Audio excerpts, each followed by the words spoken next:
Olá, no Alesp Cidadania de hoje vamos falar sobre os cuidados com a saúde feminina. Para falar sobre esse assunto, recebo aqui nos nossos estúdios a doutora Cristiane Bertuzzi, que é doutora em Psicologia do Desenvolvimento Humano. Seja bem-vinda. Obrigada, é um prazer estar aqui. Obrigada. Também temos aqui nos nossos estúdios Daniela Vilar, terapeuta interativa. Seja bem-vinda. Muito obrigada.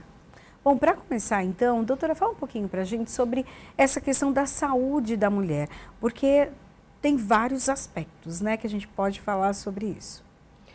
Bom, falar da saúde da mulher é importantíssimo cada vez mais por conta, acho que, de todos os papéis que a mulher cada vez assume mais, né? Então, essa multiplicidade de papéis faz com que a gente tenha maior demanda, né? Não só física como emocional, né? Para o tipo de vida que a gente leva. A mulher hoje, o empoderamento feminino requer também um empoderamento do autocuidado, né? Da saúde de um modo geral. E no Outubro Rosa, especialmente, falando, né? Quando a gente fala do câncer, né? Como uma doença bastante expressiva nas mulheres cada vez mais cedo, a gente tem que pensar que todo o desenvolvimento de doenças, as doenças do nosso corpo, são frutos da nossa mente, né? Então, tudo que está na mente está no corpo, né? A gente é um ser psicossomático, ou seja, emoções no corpo, psicoemoções e soma corpo, né? Então, acho que cada vez mais a gente tiver essa consciência, nós mulheres temos que trabalhar no autocuidado. Mas o que eu costumo dizer para as minhas clientes, eu tenho 30 anos de trabalho quase, e na verdade eu falo sempre às minhas clientes mulheres, especialmente, os homens também, né? Que seria um outro tema para um outro dia, mas as mulheres, eu falo que muitas de nós negligenciamos a nossa saúde ou não olhamos para ela como merecemos, né? Como deveríamos, por conta desde a nossa infância. Por quê? Porque quando a gente é criança, muitas vezes, a gente também é negligenciada nas nossas necessidades, nossa autopercepção. Então, cuidar da saúde é um reflexo de um comportamento aprendido ou não aprendido de uma história de vida. Então, eu costumo dizer assim, eu sou mãe também, né? Agora já mãe de adultos, mas quando os filhos pequenos, a gente tem uma criança pequena.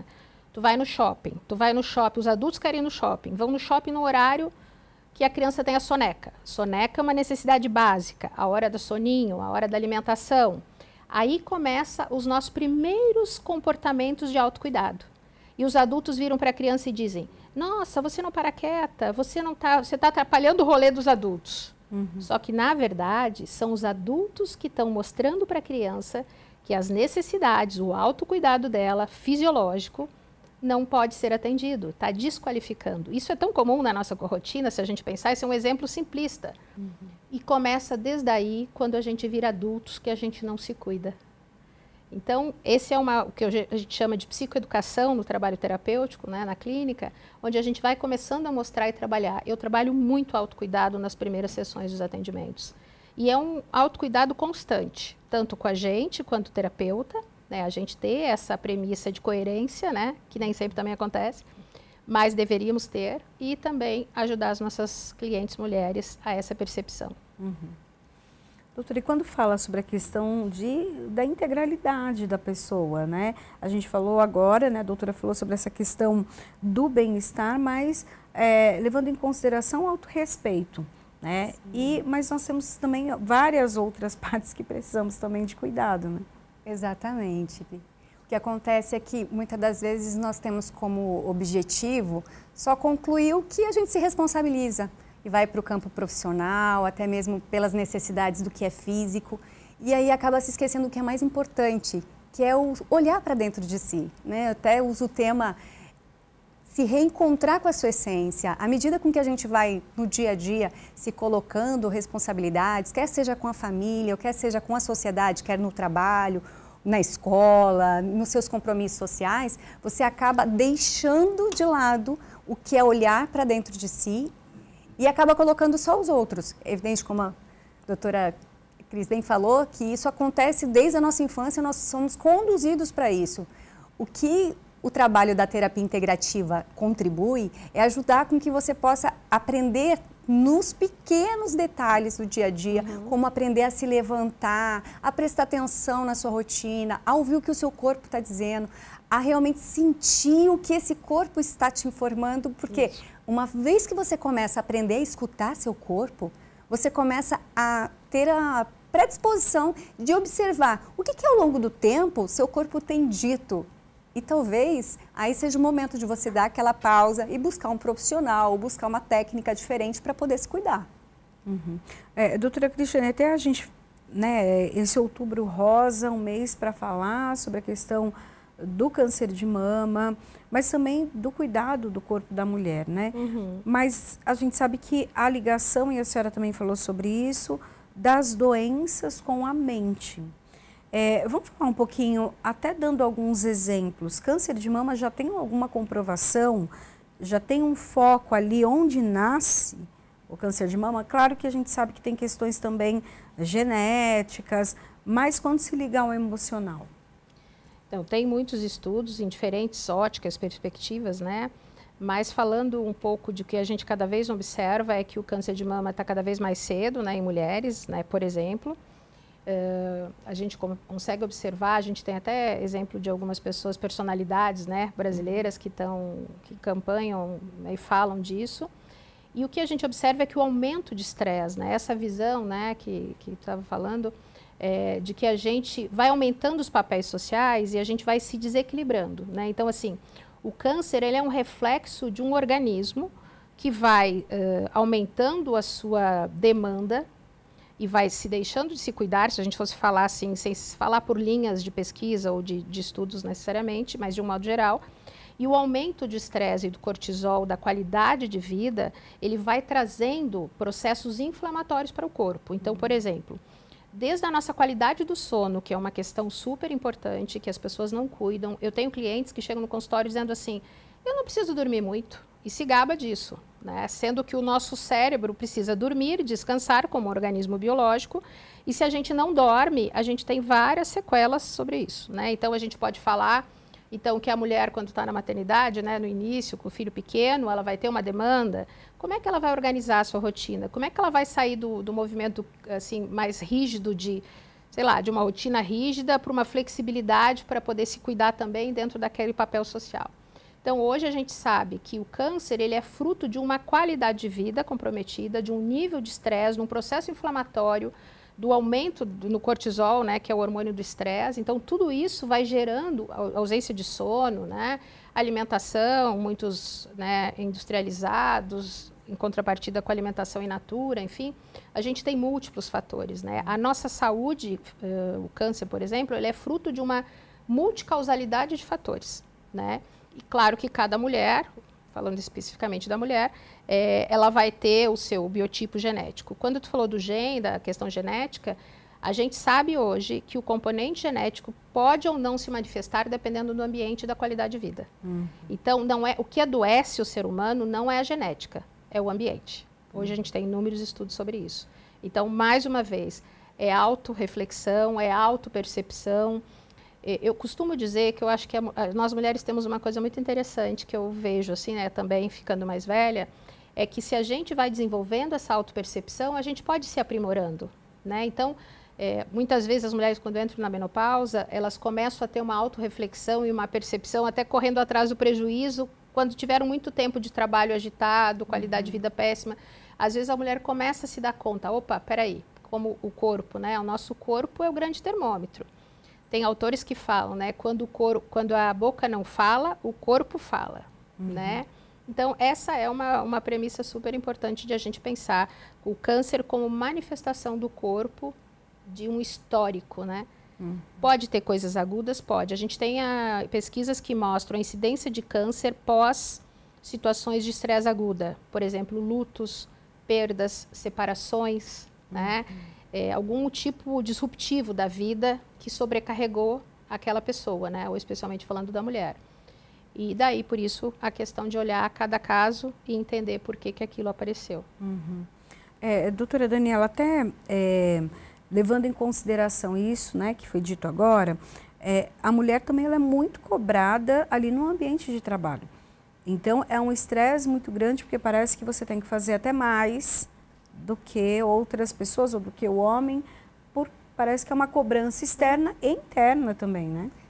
E mais do que isso, muitas das vezes nós mulheres, o que acontece é que a gente compra o que as pessoas vêm nos cobrar.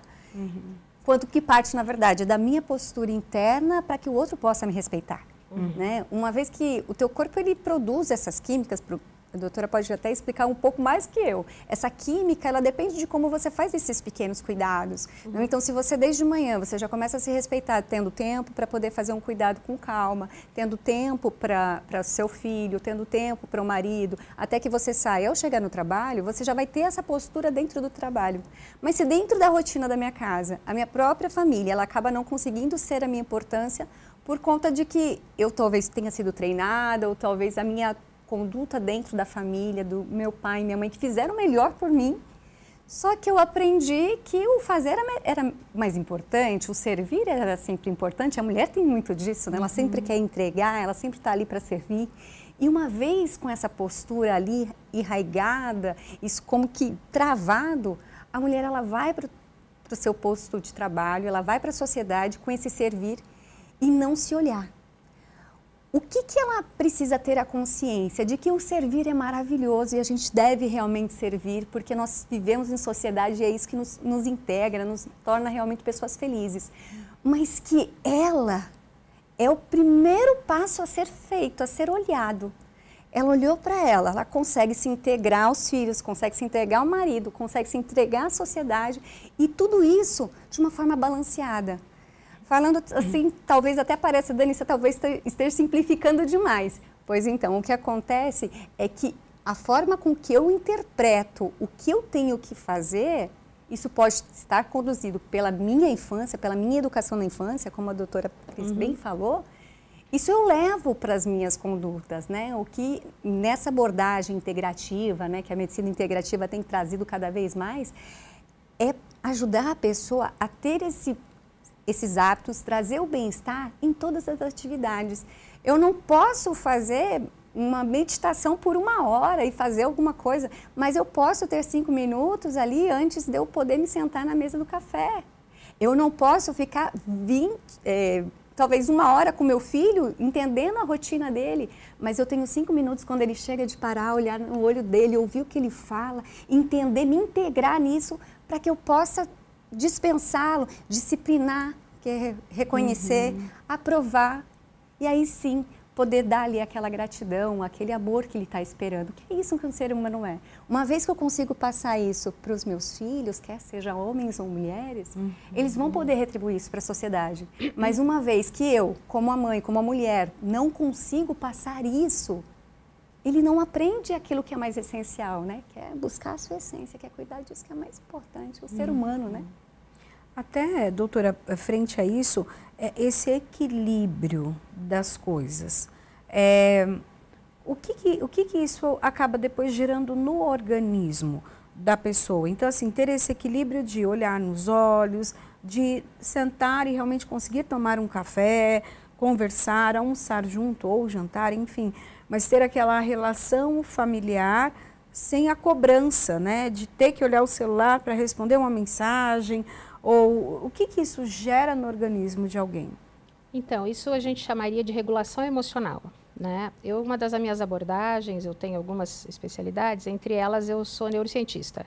E eu trabalho com uma técnica americana que chama EMDR, que é uma técnica de regulação emocional, onde a gente ensina, além dessas questões de autocuidado, fazer essa reflexão, enfim, como a Daniela estava falando, a gente trabalha com regulação emocional. O que é regulação emocional? É muito estar aqui no momento presente. Tem técnicas, né? Até no meu Instagram eu ensino uma técnica, o braço borboleta, que é uma técnica internacional.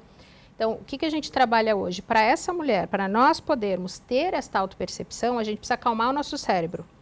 A gente tem um cérebro trino, que é um cérebro racional, um cérebro mamífero e um cérebro reptiliano. Se a gente tem dois terços do nosso cérebro animal, consideramos que a gente é meio automático. A gente tem uma tendência a ser, por isso, essa coisa da ansiedade, o estado de alerta, o estado do cérebro que não dorme, etc, etc. Então, o primeiro passo num trabalho terapêutico, cada vez mais a gente que trabalha com abordagem, e também mundialmente as pesquisas mostram, que toda terapia hoje, para ser funcional, ela tem que trabalhar com essa noção de cognição, como é que o meu pensamento funciona, né? O meu mindset, a minha reestruturação cognitiva mais positiva, mais calma, eu posso lidar com isso, eu posso aprender disso, ao invés de não dou conta, vai dar errado, essa catastrofização, nosso cérebro. Porque daí quando eu mudo o meu mindset, isso é teoria cognitiva comportamental, eu mudo a forma como eu sinto, né? Então, até aí, eu, por exemplo, eu vinha vindo, tive um imprevisto no caminho, eu venho me regulando, eu venho fazendo a estimulação bilateral, tá? Que é uma técnica mundial, reconhecida, enfim, a gente pode falar disso em outro momento. Mas para ter essa autopercepção, a gente precisa se regular. Exercício de regulação. A respiração manda um comando para o cérebro profundo, que é o cérebro reptiliano, o cérebro corporal, aonde quando eu respiro fundo, eu já mando um comando automático. Então, para mim conseguir sentar com meu filho, para mim conseguir falar com a minha chefe, para mim conseguir estar aqui plena no momento, eu tenho que me regular. E existem muitas técnicas. Meditação, mindfulness, yoga, respirações. Eu indico os aplicativos, né, de meditação guiada. Tudo isso existe, isso é comprovado. Hoje tem estudos que mostram que o mindfulness tem tanto um efeito quanto de um ansiolítico para o cérebro. Não tirando o efeito dos ansiolíticos, porque às vezes é o modo mais rápido para te regular uma pessoa, por exemplo. Sim. E até porque as pessoas têm muito trauma e tem, enfim, várias coisas que acabam dificultando que a pessoa consiga se regular. Então, essa regulação, esse momento presente, ele é importantíssimo para a gente alcançar esse objetivo, né?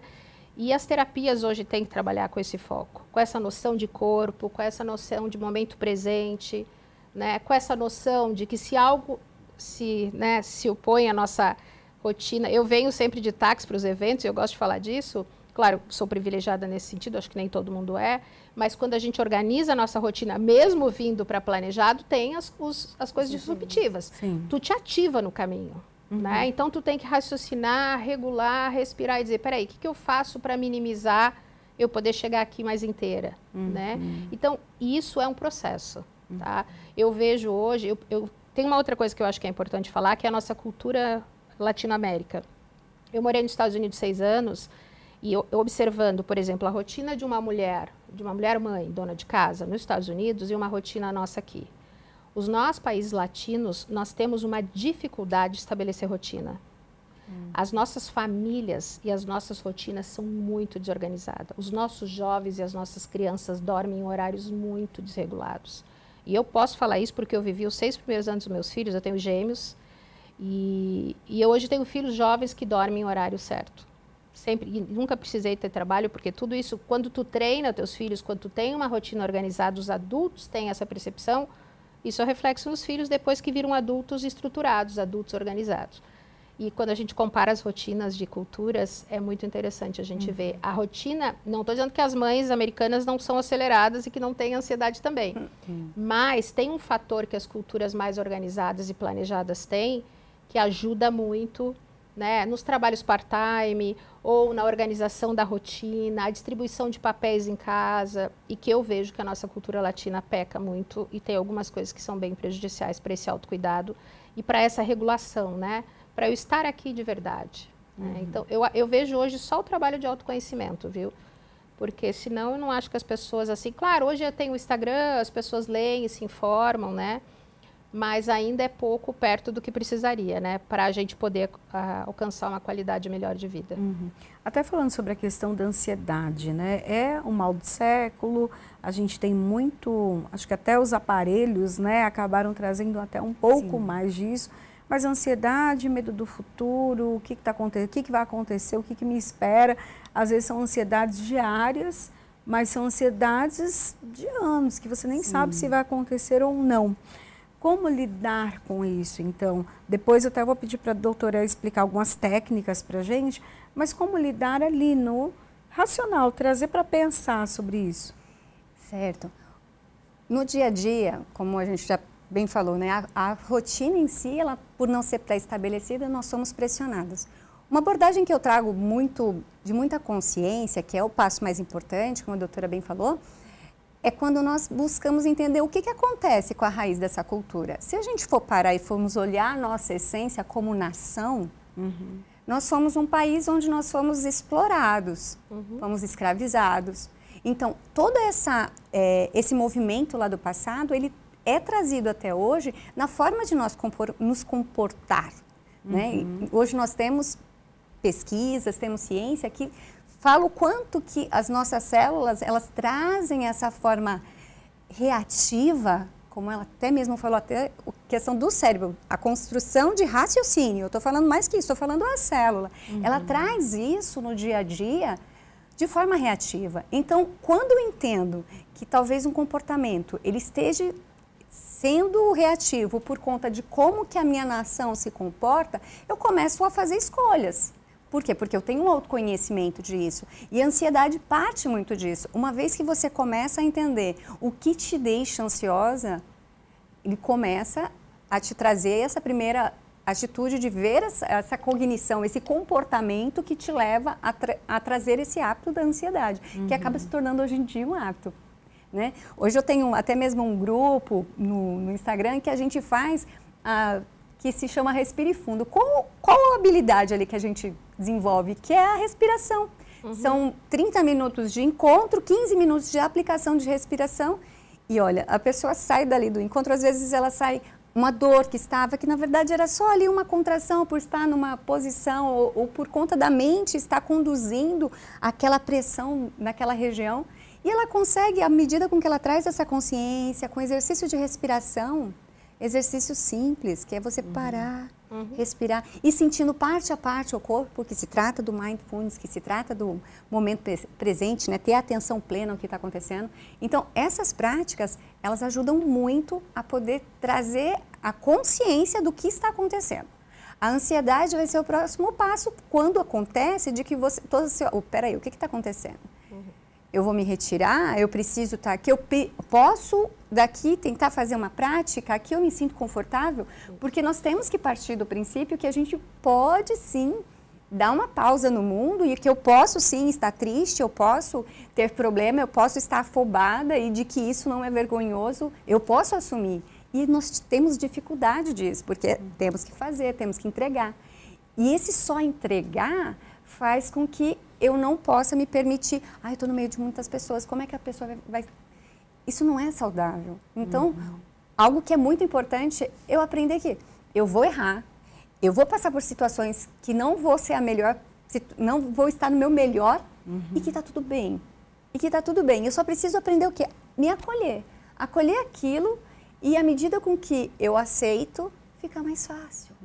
E a ansiedade muitas das vezes parte daí. Eu quero fazer algo que eu não estou preparado, algo que não é perfeito, e a perfeição leva todo esse alvoroço, né? E a gente sabe que assim, o Brasil ele é o primeiro em ansiedade, né? Primeiro em depressão.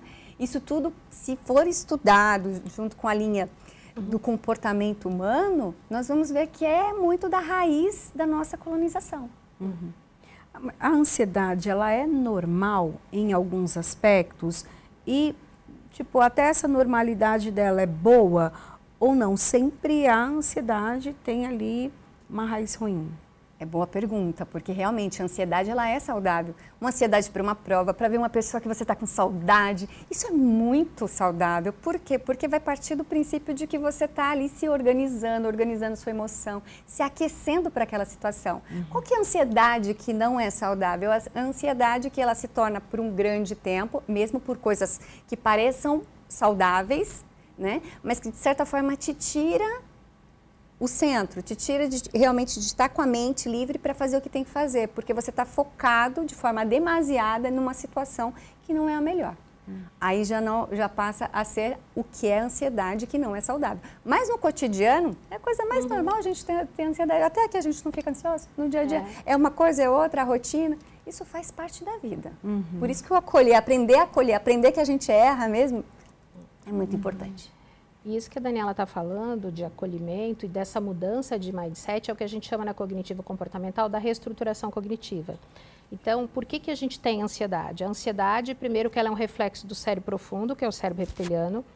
Eu gosto muito de trazer o exemplo do filme Divertidamente, que é o último que apareceu como a questão da ansiedade. Ele é muito bem feito neurobiologicamente, neurocientificamente. Ele demorou 3 anos para ser feito, para eles construírem a figura da ansiedade.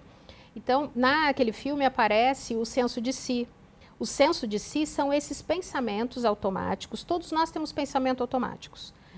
De acordo com a nossa história, com a nossa vida, o estilo de vida, os papéis, etc. Esses pensamentos, que é o senso de si lá que aparece no filme, ele vai sendo construído. Então, assim, no caso do filme aparece a adolescência, que daí tem um turbilhão, a multicausalidade da ansiedade. A questão biológica, né, os hormônios ali da ansiedade. A menina está prestes a mudar um ambiente, ela ia entrar para um time, ser selecionada, então tem os gatilhos da ansiedade, que a Daniela falou, então a gente ajuda o cliente a entender os gatilhos e, portanto, prestar atenção, buscar uma postura mais consciente e organizar a sua rotina e também mudar esse mindset, porque o que nos gera ansiedade, e que é os pensamentos do filme, ilustrando para quem vai nos ouvir, acho que é um filme que psicoeduca sobre as emoções, interessante e bem feito, como eu disse, a gente usa muito na neurociência, os colegas mundialmente a gente tem usado esse filme como referência, um dos exemplos, né? Mas ele é muito bem feito, porque quando a Halle começa a perguntar, eu vou perder minhas amigas vai ficar sem mim, esse é um pensamento negativo, são as crenças negativas, pensamento automático. Daí ela começa a pensar negativo, ela sente negativo até a hora que ela está tremendo. Que é quando o cérebro reptiliano entende que ele está em alerta. É o cérebro animal. E daí a gente tem todos esses reflexos corporais, batimento cardíaco altera, respiração altera, a boca seca e etc, etc. Coisas bem práticas. Tome água. Estimule as papilas gustativas. Faz assim, ó.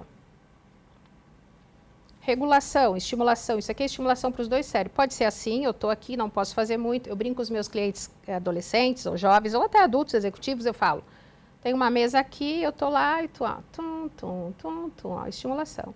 E daí tu pode, se tu conseguir, depois quem já consegue mais regular, consegue pensar, posso dar conta disso, posso estar tudo bem, né? Posso errar, faço o melhor que posso. Isso são tudo crenças positivas, que tu tira o teu pensamento automático negativo para um pensamento positivo. Que é como a gente acalma alguém quando está em crise de ansiedade. Então, eu tenho nesses 30 anos, imagina quantos clientes me ligando desesperado, tá? Calma, respira, vamos lá, faz o abraço borboleta, né? Ou faz a estimulação bilateral. Alonga, pensa que está tudo bem, tu está aqui comigo, vai dar tudo certo. Tudo aí tu já está acalmando os 3 hemisférios dos 3 cérebros, porque os cérebros eles trabalham, como eles são com demandas diferentes, né? O mamífero, o reptiliano e o racional, eles têm demandas diferentes, nem sempre eles trabalham a harmonia, por isso que dá ansiedade. Então, tu vai trabalhando essa psicoeducação com os clientes até o ponto que eles começam a se regular. E eu sempre falo, o primeiro processo terapêutico hoje que eu trabalho é ensinando os clientes a autorregulação. Que é o primeiro passo para tudo, até para a gente trabalhar trauma. A gente recursa o cérebro, que é um outro nome que a gente usa na neurociência, das coisas positivas. Então, eu falo assim para os meus clientes, toda coisa boa que tu fizer hoje, tu vai te instalar o pensamento positivo. Por quê? Porque o nosso cérebro ele é negativo por natureza, por causa do cérebro reptiliano. O nosso cérebro, ele acumula as coisas negativas. Por isso que nunca que ninguém se trata, quando chega na idade madura, dá um desastre. Né? Negativo, pessimista, resmungão, homens e mulheres. Sim. Por quê? Porque nunca tiveram essa consciência. Então, a gente faz todo esse trabalho de reestruturação cognitiva, mudar os pensamentos negativos para os positivos. Eu posso falhar. Eu até brinco com os clientes assim, esse teu pensamento que tu diz que tu tem que ser perfeito, perfeito gera ansiedade, né? Querer ser perfeito é um grande gatilho para a ansiedade. Vale para o meu cérebro? Daí os clientes, de 8 a 80 eu atendo, viu? E daí as clientes dizem, não. Eu digo, e por que tu está cobrando o teu cérebro ser perfeito? Tu diria para mim, seja perfeita? Não. Mas tu está te cobrando? Tô. Então, vamos trocar esse pensamento. Eu tenho uma tabela de crenças negativas e positivas que eu dou para o cliente, ele até fica com ele. E eu digo, então tá, quando tiver coisa positiva, instala o positivo. Se tiver muito negativo, presta atenção no pensamento e tenta achar na nossa tabelinha lá, é bem psicoeducativo mesmo, tá? É bem reestruturação cognitiva, é o básico da reestruturação cognitiva. Tem técnicas muito mais elaboradas, né? Mas é por aí que a gente começa, assim, tipo beabá mesmo, né? Eu falo que na nossa profissão também, o menos é mais. É que nem Masterchef, sabe? Sim. E uma qualidade de vida é um pouco isso, né? Não quer dizer que a gente esteja sempre pleno. Não. Estado de saúde é alterações de saúde com doença. Isso é para qualquer organismo vivo. Até uma planta, eu brinco com os clientes, né? Uma planta, quando tu vê, eu tenho planta lá no consultório, eu falo assim, olha a minha planta, minha jabuticabeira deu bicho mesmo eu cuidando. Ok, vamos cuidar, vamos ver o que foi. Foi mais vento, foi menos água, foi mais sol, foi, enfim. Né? O tempo está esquisito, por isso que ela está estragando, né? Fui eu que não cuidei, etc. Né? Ou me descuidei. Isso vale para a nossa mente humana, né? Mas respiração, reestruturação cognitiva, tomar água. Água a gente toma, aqui a gente não está com água, né? Mas água é uma coisa que ajuda em público. Por quê? Porque quando a gente está em público, o cérebro fica em alerta. Quando eu tomo água, eu dou um comando para o meu cérebro para dizer que está tudo bem. E tem que ser água, não vale suco, nem refrigerante, nada disso. É água, é in natura, cérebro reptiliano, cérebro mamífero. Nós somos iguais.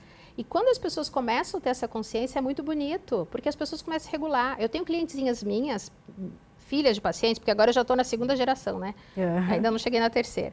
Mas eu tenho clientes assim, doutora, ou umas me chamam de tia Cris.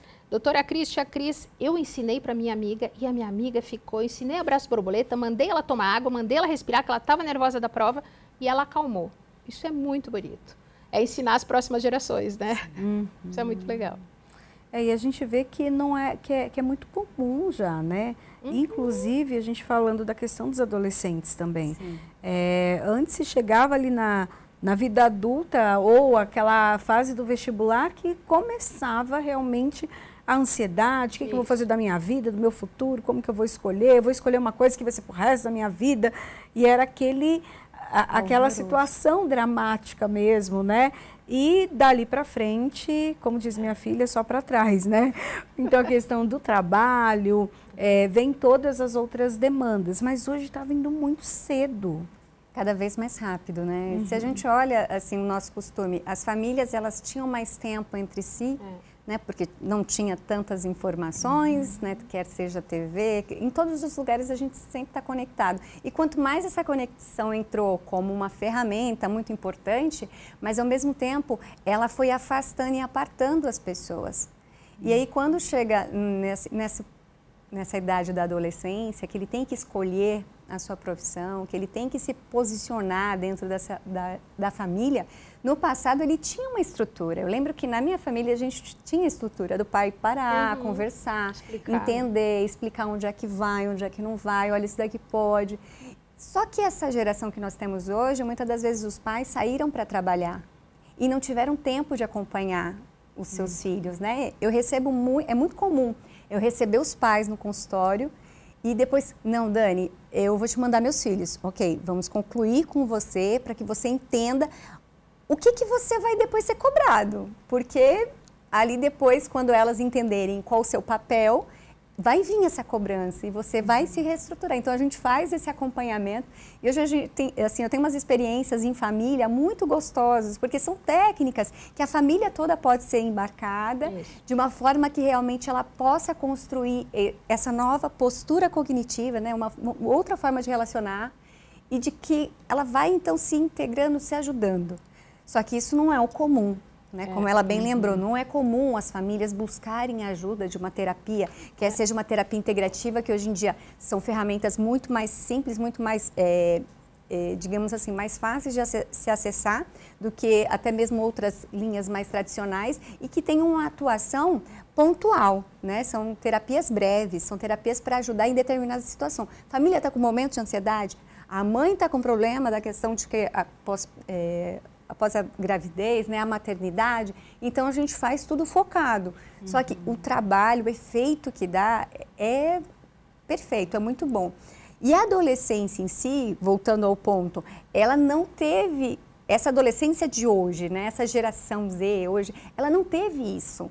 Por quê? Porque os pais estavam trabalhando, muitas das vezes quem educou foi o celular, foi a TV, né, ou aquilo, a babá, quando tem babá, aquilo que ouviu na escola. Então, quando ela vai para o mercado de trabalho, a rotina não vai ter, porque não tinha quem desse rotina, né? A disciplina não vai ter, porque ele não tinha quem disciplinasse. A mãe se sente cobrada, se sente responsável por não poder estar ali, e aí ela presenteia, ela faz outros movimentos querendo compensar. Então, isso tudo hoje, dessa ansiedade, está em reflexo disso. É um movimento de voltar, que é o que as terapias têm trazido cada vez mais, principalmente depois da pandemia, essa necessidade de ter a família, de enxergar o que é isso. Qualidade de vida. Para melhorar esse bem-estar e ter uma qualidade de vida. Porque se a gente não tem essa qualidade de vida dentro do lar, lá fora vai ficar mais difícil. Nós vemos as organizações, né? Eu tenho um trabalho que eu faço junto com as empresas para poder desenvolver os seus funcionários. E o que a gente faz é ajudar esses funcionários a ver que o problema está vindo de casa. Por quê? Porque é normal quando eles chegam, não que meu chefe... E sai apontando, né? Eu brinco, ele chega no momento do tiroteio. Só que quando ele passa ali, já logo na primeira, na segunda consulta, opa, o problema não é lá. Ele já para aí, já recebe mensagem da gerente, ó, já resolveu aqui, já parou de brigar, já consegui posicionar. Então, você ajuda a pessoa a entender que é mais profundo, é um passo antes, né? E o adolescente, ele tem tido cada vez mais dificuldades na sociedade, principalmente por conta disso, daí ele não ter esse feedback anterior, todo mundo tentou fazer o melhor, né? Os pais estavam trabalhando por conta da necessidade. Só que esse adolescente, ao se ir para a sociedade, né, nós precisamos lembrar de que ele, muitas das vezes, precisa ser ensinado o básico, o que é uma rotina. Quantas das vezes eu sento com um adolescente e aí eu vou, ai, mas tá difícil, tá, que hora você levanta? Tem hora para levantar? Não tem. Não tem hora para levantar, não tem hora para comer, não tem programação da semana, não sabe. E isso fica difícil, né? Isso fica difícil para o corpo, difícil para os ambientes, para a próxima rotina, ou até mesmo para ele progredir como um ser humano. Então, tudo isso causa essa ansiedade. Então, o adolescente, ele pode, sim, ser ajudado com coisas básicas, desde criar uma rotina, né? Ter um planner de programação, ter um caderninho, um calendário que seja, para que ele possa se programar, né? Dentro do processo que eu trago, que é o Se Reencontre com a Sua Essência, a pessoa recebe esse planner para que ela possa fazer o que é básico. Falar que você vai colocar não é as coisas do seu trabalho, não é as suas atividades, isso daqui é o seu cuidado. Quando é que você vai arrumar seu quarto? Quando falamos de adolescente, quando é que você vai colocar suas atividades para serem feitas, né? Quantas vezes você vai fazer exercício, porque o exercício vai fazer parte da estimulação do crescimento. E quando a gente fala em exercício, a gente não está falando só em ficar bonito, a gente está falando em criar novas conexões neurais, fortalecer essas conexões, criar mais disposição para tudo. Então, nisso, quando o adolescente ele começa a entender, ele entende essa responsabilidade dele, que é o que muitas das vezes falta, até mesmo como nós mulheres, né? Que nós somos responsáveis por cuidar de nossa saúde. Aí ele já começa a ver, opa, tem formas de ser mais suave. E funciona muito bem. Pode falar, doutora. Não, pode. Eu ia dizer que os adolescentes, pela própria maturidade, eles precisam de exemplos, né? De referência, que é essa ausência que a Dani está falando, já estou chamando de Dani. E eu chamei de Cris, está tudo certo. Que a Dani está falando, que é a importância dessa autopercepção. E eu falo sempre assim, né? Também como mãe, como terapeuta, a gente lidera pelo exemplo, né? Então, assim, quando a gente está falando de rotina, a gente observa que as famílias não têm rotina, que existe essa dificuldade, né? Do se alimentar, do exercitar-se, do dormir, enfim, né? Então, assim, o que eu sempre falo, os filhos, as crianças e os adolescentes são reflexo de uma geração de adultos. E nós também, historicamente, nós somos adultos, eu vou usar uma palavra até mais forte, mas que fala sequelados emocionalmente. Porque nós viemos de gerações onde o ser bom pai e ser boa mãe, os nossos pais, os nossos avós, era prover. Era ter comida, ter estudo, ter uma cama, uma roupa quentinha. Mas ainda a gente tem sequelas enormes sobre a questão do bem-estar geral, inclusive o emocional, né? Então, hoje a gente fala famílias psicossomáticas. O que é famílias psicossomáticas? É quando quando a gente adoece, a criança, o jovem, estou com dor de barriga. O pai e a mãe param, às vezes, para dar carinho e dar atenção, tempo de qualidade, né? Porque senão não tem uma outra linguagem, né? Então, o adoecer, por isso também, que às vezes como adulto a gente se torna um adulto psicossomático, pelo reforço do próprio ambiente. Então, o que eu vejo importante com os adolescentes é ajudá-los, sim, a construir novos comportamentos, mas com essa parceria, né? Com essa ajuda. E tem uma outra coisa que eu acredito também muito, é que nós adultos, e eu falo muito, hoje eu ainda estava falando para uma cliente, que eu digo assim, nós adultos precisamos, às vezes, dar um Google sobre o que é ser bons pais. Porque eu falo assim, todos nós damos Google sobre várias coisas, né? Uma receita, uma roupa, um look, um negócio fútil. Não fútil, fútil perto do que a gente está falando aqui. Sim. Que é formar indivíduos para o futuro, pelo menos aprimorados, como eu falo, né? Geneticamente, espiritualmente, emocionalmente, melhores do que as nossas gerações e as gerações passadas. Então, é nosso compromisso. Então, a gente precisa dar um Google do que não fazer. Né? Eu às vezes, outro dia eu estava numa palestra com os colegas sobre parentalidade de adoção. Quando se vai se tornar pai para adotar alguém, muita gente estuda, né? Que é bem bacana, assim, tem todo um trabalho, tem um cuidado sobre isso. Mas todo mundo vira pai e mãe, ninguém dá um Google para dizer o que não fazer. O que não, por exemplo, falas negativas, que é o que constrói o senso de si, essas crenças e esse pensamento automático, assim, mas tu é atrapalhado mesmo, tu é burro mesmo, ainda hoje. Engole o choro, menino. Engole o choro, daí vai para o corpo, a pessoa adoece. Daí a criança só vai receber carinho quando ela adoecer. Se ela tiver a dor de barriga, se ela ficar ansiosa, se ela tiver um medo, daí mas um medo que dê alguma coisa. Eu estou com, sei lá, com febre porque tive medo, daí os pais param, né? Então eu quero dizer que nós somos ainda uma sociedade de adultos muito sequelados emocionalmente. Né? E não tenho problema nenhum de dizer, pela quantidade de coisas que eu estudo e trabalho mundialmente com colegas de fora, e cada vez mais a gente fala, a pandemia ajudou para alguns, mas eu não acho que melhorou. A gente esperava que melhorasse, mas melhorou um pouco, mas muita gente voltou para o seu status quo, porque o cérebro e o corpo, ele tem uma homeostase, ele volta para a zona de conforto, né? Então, eu acredito muito que a gente precisa, como adultos, nos responsabilizarmos pelos modelos. A gente lidera pelo exemplo, né? E hoje eu falo isso com uma tranquilidade por ter 2 filhos, né? Adultos jovens, e que a gente já colhe os frutos quando a gente consegue fazer um negócio direito, entendeu? A gente ouve das pessoas, a gente vê a forma como as pessoas estão quase entrando no mercado de trabalho, os 2 estão se formando. Então, isso é muito legal, assim. Então, eu acho que essa coerência que nós adultos temos que buscar, porque não adianta tu dizer, vai lá e come, certo, né? Porque se tu não come certo, vai lá e dorme, mas tu não cuida do teu sono. Ah, vai lá e dá limite pro amiguinho, mas daí tu também não dá muito limite para as coisas. Ou tu tá... Eu tenho clientes, às vezes, que chegam no trabalho consultório, que eu passo só as primeiras sessões, ou ajudando a se regular, ajudando essas técnicas, mas também dando essa coisa assim de rotina, organizar a rotina das pessoas. E eu que morei fora, daí eu tenho incorporado em mim outras culturas, né? Eu já sou meio miscigenada culturalmente, que é muito interessante, porque daí a gente tenta, né, pegar um pouquinho do que é interessante de cada cultura. Isso é fundamental, assim, a gente ter esse olhar, sabe? E, de novo, não quer dizer que a gente é bom e que a gente acerta sempre, que a gente é perfeito, mas é quase estar se autoajustando, sabe?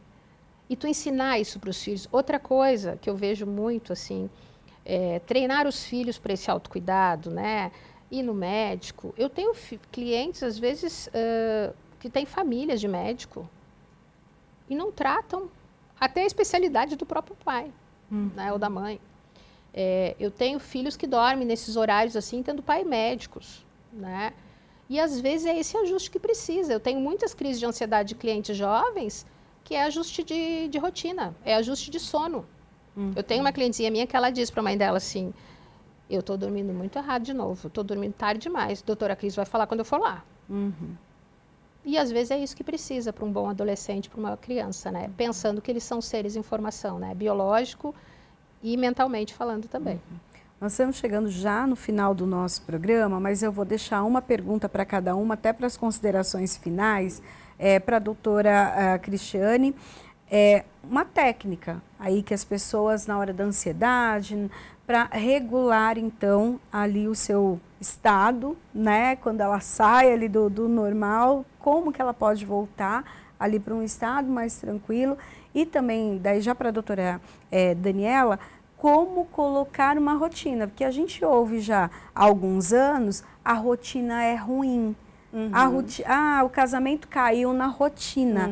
Dá-se a entender que a rotina é ruim, a vida dentro de uma rotina. Então, para falar um pouquinho em cada uma. Então, já agradeço a doutora Cristiane Pertucci, que é doutora em Psicologia do Desenvolvimento Humano.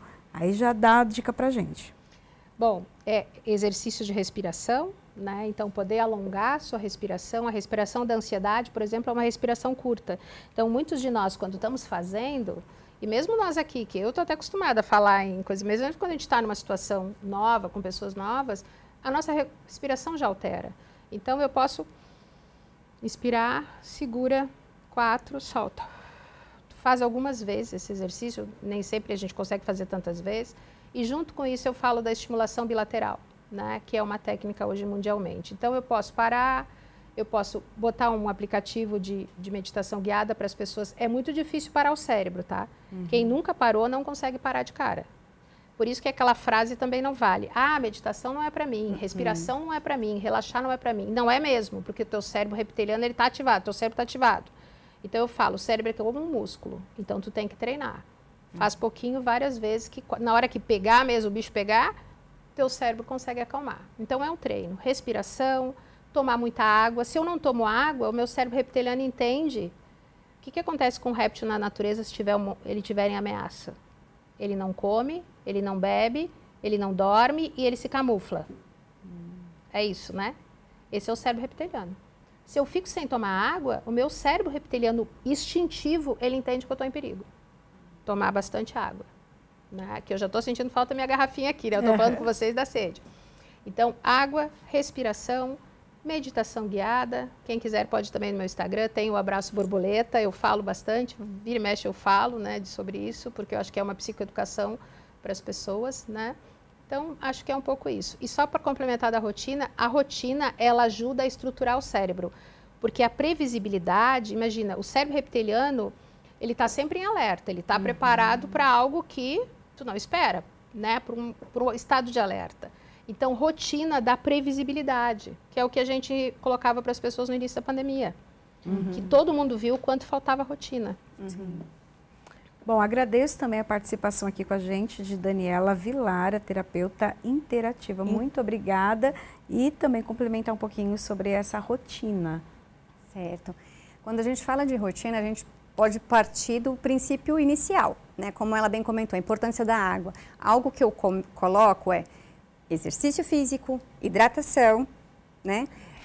Gestos de generosidade ou gestos de autocuidado, né? Que a gente precisa incrementar isso no nosso dia a dia, tirar tempo para o alimento de informação, quer seja um alimento espiritual, quer seja um conhecimento, mas que realmente esteja te nutrindo.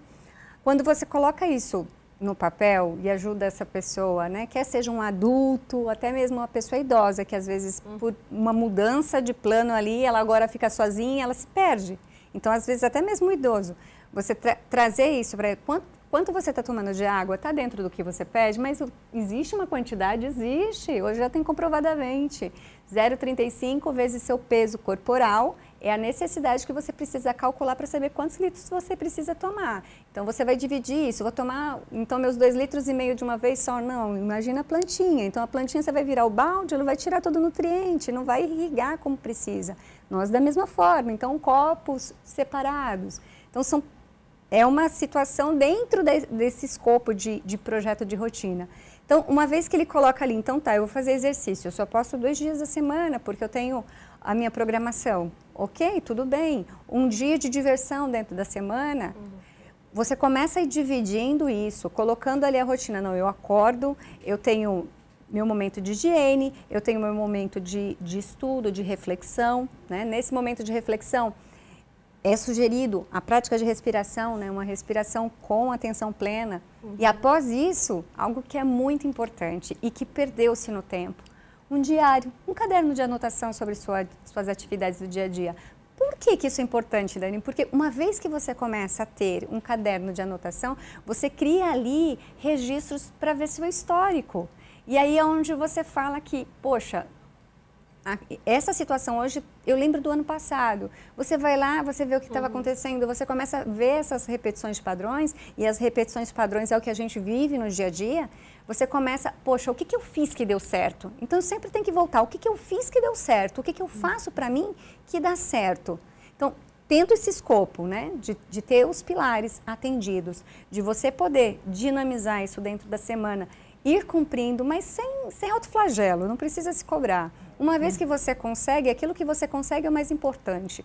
E à medida com que você vai fazendo, vai repetindo, isso se torna automático, né? Que é o que a Cris bem comentou. Você deixa seu cérebro mais tranquilo, porque você, na verdade, você está evitando o gasto de energia. O que eu vou fazer agora? E isso traz a atenção, traz a preocupação. A mesma coisa que você dormir preocupado com algo que vai resolver. Uma vez que você tem essa rotina, uma vez que você sabe, não, olha, aqui eu estou cansado, mas aqui eu sei que eu vou descansar e aqui eu sei que eu vou me divertir. Então, você já vai ficando mais flexível, você já vai começando a deixar o seu corpo mais à vontade. E isso é cuidar da sua essência. E isso é fazer aquilo que realmente faz bem para você. Então, essa rotina parte de uma anotação pequena, usando um calendário e seguindo esses passos a passos. E uma vez que eu vacilei, que alguma coisa aconteceu e talvez essa rotina foi atrapalhada, tudo bem, bora voltar. Vamos voltar e começa de novo. Bom, com essas dicas aí valiosas, a gente termina o Alesp Cidadania de hoje. E para assistir esse programa novamente, é só procurar lá no nosso canal no YouTube. Tem toda a programação, é só jogar lá na busca, com certeza você acha, e rever esse programa, anota aí todas as dicas. O Alesp Cidadania fica por aqui, a gente se encontra na programação da Rede Alesp. Até o próximo programa. Tchau, tchau.